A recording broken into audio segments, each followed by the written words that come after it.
Comment में बताओ लोग का वीडियो बनावल छोड़ दी।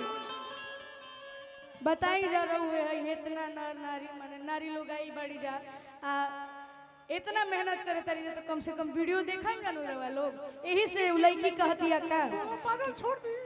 नहीं नहीं मत छोड़िए, बहुत लोग का जीवन तबाह हो जाएगा। आवे के बाद कि वीडियो बनावता निफुरती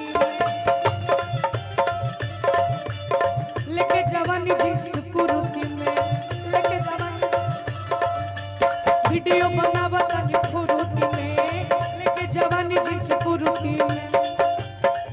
और इतनो ना अरे कब पिन्ही साड़ी कब लोवर हो तब न बढ़ता फॉलोवर हो। फूल है गुलाब के सुगंध लीजिए, लड़कियां कहती है फूल है गुलाब के सुगंध लीजिए। गरीब का बेटा हो पसंद कीजिए। बहू है गरीब सपोर्ट कर दीजिए, पत्नी है गरीब सपोर्ट कर दीजिए, बेटी है गरीब सपोर्ट कर दीजिए। लड़कियां कहती है क्या अरे हमारा से अगवा निकल गई सिलावा हमारा से अगवा निकल गई सिलावा।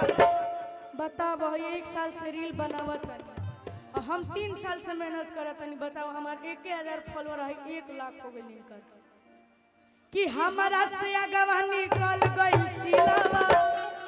तो हेलो गाई जब न बनाई हमारी हेलो गाई जब न बनाई हमारी ढेर सारा आशीर्वाद चाचा जी के तरफ। कबो पिंडी साड़ी कबो लोवर हो तबो न बढ़ता फॉलोवर हो।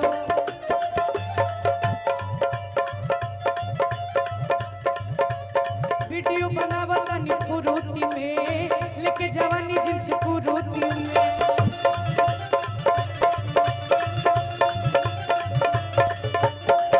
ढेर सारा आशीर्वाद हमारे दोनों चाचा जी की तरफ से। लड़कियां कहती है फूल है गुलाब सुगंध लीजिए, फूल है गुलाब की सुगंध लीजिए। अब बहू है गरीब सपोर्ट कर दीजिए, पत्नी है गरीब सपोर्ट कर दीजिए। अरे हमारा से अगवा निकल गई सिल